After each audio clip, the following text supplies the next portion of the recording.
What about you? How do you respond when you find yourself in pivotal circumstance?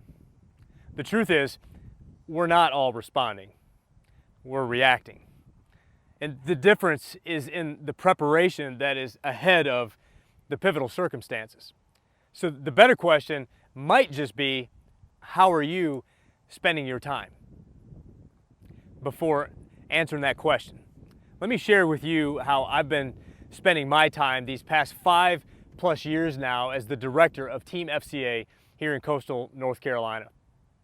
For many of us, when God calls you to something, especially something bigger than yourself, it's easy to have this me, God attitude, or even a how, God reaction. But what I have discovered now is that only by staying in my calling have I been able to discover just how much God had in store for me. When I first came on staff with FCA in 2015, FCA asked me to write out my vision, this mental picture of what could be if I answered the call. And after writing it out, I was then asked day to day over a week of training to reduce my paragraph to one sentence, to 3 words, to 1 word. That word that I know God gave me, the word that would define my purpose in this, is team. Now I know how big God is, and thus for Him to give me a word like team, a sports word for sports ministry, made me giggle a little bit. Like, really, God? I can handle a little more than that. And almost like a Jethro Gibbs, for any of my NCIS fans, slap to the back of the head, God prompted me to do what I do often. And that's look up the definition of the word before I laugh at the one who gave it to me.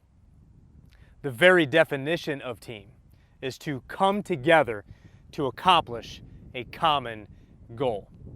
And the power of that definition was rooted in the power of the division that existed in the 2014 version of what we see today. So now I had it, right? This mental picture of what could be if I answered the call and prayed and worked to gather teammates to this. What could be if we show the world what it looks like to come together? But see, calling is great until it meets confrontation. So we have to have more to motivate us through the moments when the devil is awakened to this new Christ-centered movement working against the division that he seeks. And that's when God's call, the mental picture for my purpose, was given passion.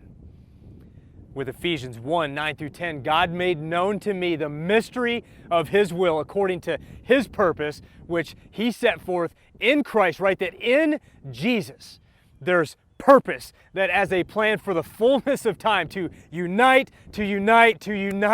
all things, yes, all things, come on, all things in Him. Things in heaven, yes, but also things here on earth now. Empowered faith isn't about a belief in a Jesus as your get out of jail free card. It's not about a not yet faith, but empowered faith is about a right now faith. Faith that put in the time to be ready to respond to pivotal circumstances.